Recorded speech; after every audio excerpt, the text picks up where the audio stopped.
So welcome back to Favorite Friday. For the last case for this week, we are going back to my home state of Texas. Specifically, we are going to Fort Worth. As the title suggests, it's obviously called the Black Friday murders, such as in, the day after Thanksgiving. So, of course, obviously, I know this would have been a better fit for the Thanksgiving or at least sometime after that. But, of course, I've known about this case for a while. And while, of course, I do acknowledge it is literally the middle of July at the time this is being uploaded, hopefully it might gain some traction by Thanksgiving. So we'll see how that goes.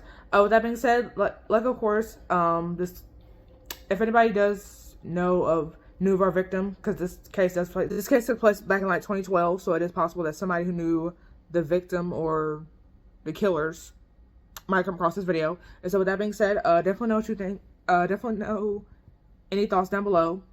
Your experience with them, because I've definitely seen people who was claimed to know the victim and or the killer, the female killer at least.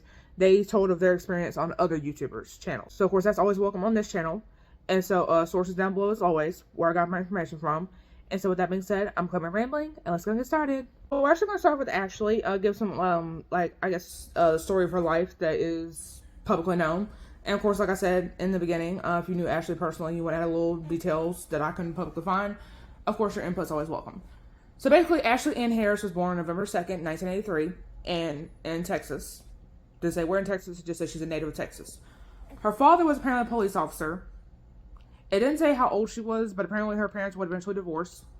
She would start working at the store American Eagle, where it's kind of where our story somewhat takes place, in 2011.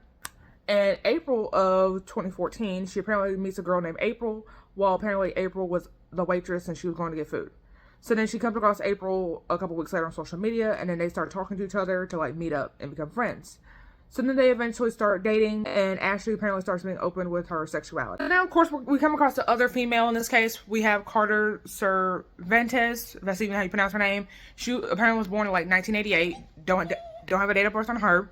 She would start working as an assistant manager at American Eagle in Amarillo, Texas. Now, remember, our story takes place in Fort Worth. We're going to get to Fort Worth eventually. So she's in Amarillo, Texas. She's the manager. She hires this guy by the name of Clarence David Mallory, but apparently most sources are calling him David, even though his legal first name is Clarence. And so he's born in 1996, apparently 8 years her junior. They start dating. Obviously, managers and employees aren't supposed to be dating for professional reasons, conflict of interest. So she had to choose between being quit. She either had to quit or get transferred to another store. So this is where she gets transferred to another store in Fort Worth. So then, of course, I guess they had the 3-strike policy when it comes to unexcused absences from work. So he misses work 3 times in a row, and apparently he gets fired. He's then put in the system as non-rehirable, meaning he can't work at any American Eagle, at least in the States, I guess. I don't know if they have it internationally, but they have it in the States. At least you can't work at least for American Eagle. So then, of course, Carter gets him a fake social security number and gets him to come to Fort Worth and gets him hired there. Now we can be together again and we can work together. On August 24th, 2014, apparently that was tax-free weekend that year. So, no taxes on, getting stuff for school. Apparently that's a pretty big weekend if you're in the retail business. And so apparently they stole about 18 grand. Carter and David apparently stole 18 grand from the store. David, of course, is wearing a mask. He's not doing just in plain day apparently. But Ashley, being a manager, apparently she saw the surveillance it said that Ashley saw the surveillance and was able to identify David by name because obviously they're working together. So then, of course, Carter gets fired, and David doesn't show up after it's revealed that he was the one caught on camera. So then, of course, eventually he gets fired. So then after they realize that Ashley's the one who essentially got both of them fired, they apparently stalked her for about at least a month. Because like I said, this happened in late August, and our story takes place in late November. So that's about a good 3-month gap. But it said they stalked her for at least a month after that. Carter said they actually bought 2 shovels, gloves, and a tarp. So on November 27th, 2014... Ashley was actually supposed to be meeting up with her girlfriend April, because like I said, they were still dating. However, they did not meet up. So then she goes to a dinner with a friend named Alexis instead. And then apparently after the dinner, she would go work at American Eagle from 7 p.m. to 3 a.m. And Alexis is watching the dog the entire time. And then apparently after Ashley comes back around 4 a.m., obviously she leaves and goes home, and that's the last time she ever sees Ashley. So then Carter and David, like I said, because they've been stalking her for at least a month that we know of, they apparently were said to have broken into the apartment around 7 a.m. So understandably she would be asleep, because again, you just got home at 4, so it wouldn't be too weird to assume that you'd be passed out asleep by 7. So they come in. Ashley would unfortunately get bound and beaten. They then set the apartment on fire, and then of course leave. The getaway car, which apparently was Clarence's car, they see an ex-cop who apparently lives in the building. He apparently sees the car and later tells police this. And so then, of course, smoke will be seen coming out the apartment. Firefighters get called. Ashley's body is found. And apparently she's identified by one of her tattoos, which apparently is her name. And apparently there's like another tattoo that has Jeremiah 29:11 on her. So then they find out that Alexis is apparently the last person that was known, because again, they didn't know about Carter and David yet, that was known to talk to Ashley. So they contact her to see if she knew about the car that the ex-cop apparently saw. She's like, I didn't know anything. So then she goes talks to the manager, like Ashley's, I guess, former manager, now she's deceased, about it. The manager's like, oh shit, that's Carter's car. So then he goes to the police station and tells them about Carter. So then that's how Carter's brought into it. So then they go into Carter's apartment, where Carter's staying at, and then they see the vehicle there that the former officer described. So then they're waiting for those two to get out. They eventually do obviously come out.